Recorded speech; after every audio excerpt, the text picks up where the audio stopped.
Congress party പ്രത്യേകിച്ച് UDF ഇപ്പോൾ നെട്ടോട്ടമാണ്.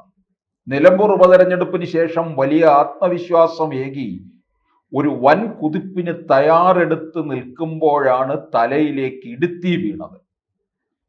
അങ്ങനെ കാര്യങ്ങളെല്ലാം മന്ദഗതിയിലാക്കി, വളരെ പിന്നോട്ടടിക്കുകയും ചെയ്തു. രാഹുൽ മാങ്കൂട്ടത്തില് രാജിവെച്ചാലും ഇല്ലെങ്കിലും കോൺഗ്രസിനെ സംബന്ധിച്ചിടത്തോളം പാലക്കാട് കൈവിട്ടുപോയി. 2026 തെരഞ്ഞെടുപ്പിൽ ഇനിയിപ്പോൾ രാഹുൽ മാങ്കൂട്ടത്തിൽ രാജിവെച്ചു കഴിഞ്ഞാൽ ഒരു ഉപതെരഞ്ഞെടുപ്പിലേക്കുള്ള സാധ്യത വളരെ കുറവാണ്. ഒരു വർഷം പോലും ഇല്ല. പിന്നെ തദ്ദേശ തെരഞ്ഞെടുപ്പും പടിവാതിൽക്കൽ വന്ന് നിൽക്കുകയാണ്. ഈ സാഹചര്യത്തിൽ ഒരു ഉപതെരഞ്ഞെടുപ്പിലേക്ക് പോകാനുള്ള സാധ്യത വളരെ കുറവാണ്. ഇപ്പൊ പീരുമേടും ഒരു ഉപതെരഞ്ഞെടുപ്പിലേക്ക് പോകേണ്ടി വരും അങ്ങനെയാണെങ്കിൽ. കാരണം അവിടുത്തെ MLA വാഴൂർ സോമന്റെ നിര്യാണം. അപ്പോൾ പാലക്കാട് രാഹുൽ മാങ്കൂട്ടത്തിൽ രാജിവെച്ചാൽ ഒരു പക്ഷേ ഇത് രണ്ടും കൂടി നടത്തേണ്ടി വരും. അത് എത്രത്തോളം സാധ്യതയുണ്ട് എന്നുള്ളത് നമുക്ക് കണ്ടറിയണം. കോൺഗ്രസിനെ സംബന്ധിച്ചിടത്തോളം ഇപ്പോഴത്തെ സാഹചര്യത്തിൽ അങ്ങനെ ഒരു ഉപതെരഞ്ഞെടുപ്പിലേക്ക് പോയാൽ വൻ തിരിച്ചടി കിട്ടും. അത് BJPക്ക് അവിടെ അനുകൂലമായ സാഹചര്യം ഒരുക്കുകയും ചെയ്യും. BJP അവിടെ അതിശക്തമായ മത്സരം കാഴ്ചവെച്ച ഇടമാണ്. 2021 ഷാഫി പറമ്പിലും മെട്രോമാൻ ശ്രീധരനുമായിട്ടുള്ള മത്സരമായിരുന്നു. മെട്രോമാൻ വിജയത്തോട് വരെ അടുത്തു എന്നുള്ളതാണ്. 1-2 പഞ്ചായത്തുകളിലൂടെയാണ് ഷാഫി ആ വിജയം തന്നെ നേടിയെടുക്കാൻ കഴിഞ്ഞത്. വലിയ ഭൂരിപക്ഷമൊന്നും നേടാൻ കഴിഞ്ഞില്ല. 3000-ലധികം വോട്ടുകൾക്ക് മാത്രമാണ് വിജയിച്ചത്. അപ്പോൾ BJPക്ക് പ്രതീക്ഷയുള്ള ഒരു നിയമസഭാ മണ്ഡലം കൂടിയാണ് പാലക്കാട്. അപ്പോൾ ഇപ്പോഴത്തെ സാഹചര്യത്തിൽ രാഹുൽ മാങ്കൂട്ടത്തിൽ രാജിവെച്ചു കഴിഞ്ഞാൽ, അല്ലെങ്കിൽ രാജിവെക്കാതിരുന്നു കഴിഞ്ഞാലും 2026 സ്ഥാനാർത്ഥി നിർണയത്തിലേക്കും മറ്റും പാർട്ടി എല്ലാ മുന്നണികളും കടന്നിരിക്കുകയാണ്. കോൺഗ്രസിൽ നിന്ന് ആരായിരിക്കും ആ മണ്ഡലം നിലനിർത്തി പോരാനായിട്ട് എന്നുള്ളതാണ്. ഇതിനിടയ്ക്ക് ഒരു വാർത്ത വന്നുകൊണ്ടിരുന്നത് ഈ കേരളത്തിൽ നിന്ന് പോയിട്ടുള്ള MP-മാരെല്ലാം, കോൺഗ്രസ് MP-മാരെല്ലാം തിരികെ സംസ്ഥാന രാഷ്ട്രീയത്തിലേക്ക് വരുന്നുവെന്നാണ്.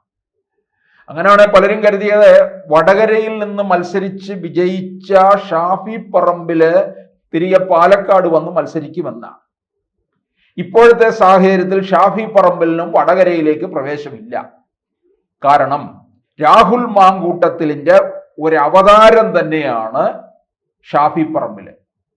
ഷാഫി പറമ്പില് രാഹുലിനോട് അമിത വാത്സല്യം കാണിച്ച് ഒന്നായി നടക്കുന്നവരാണ്. ഷാഫിയുടെ അടുക്കൽ പരാതി ലഭിച്ചിട്ടുണ്ട് മാങ്കൂട്ടത്തിനെതിരായിട്ട്.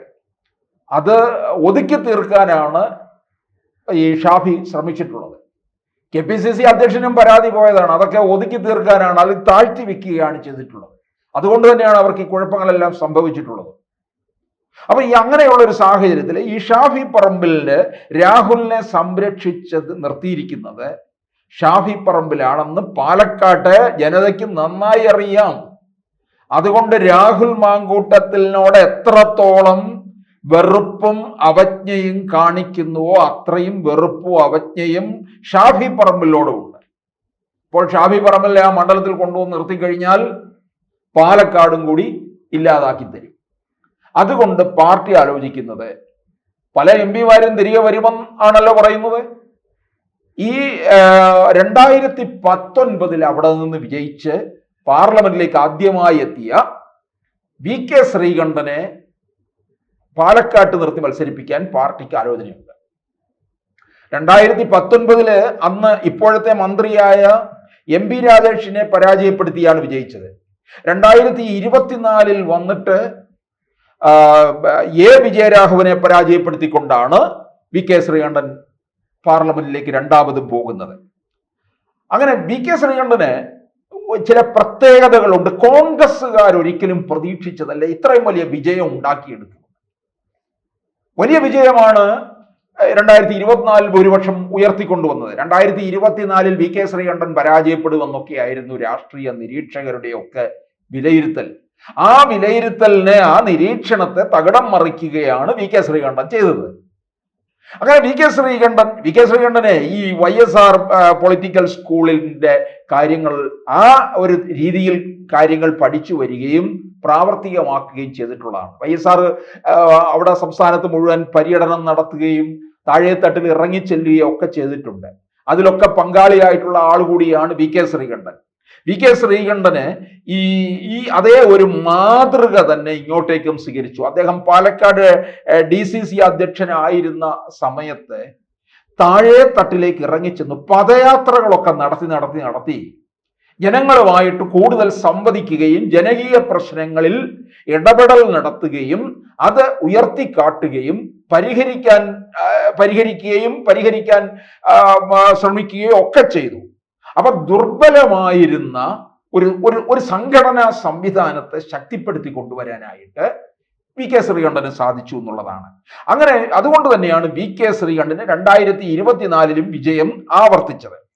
അപ്പോൾ തീർച്ചയായിട്ടും ഇപ്പോഴത്തെ സാഹചര്യത്തിൽ ഏത് നിലയിലും മണ്ഡലം നിലനിർത്തണം എന്നാണ് കോൺഗ്രസ് നേതൃത്വം ആഗ്രഹിക്കുന്നത്.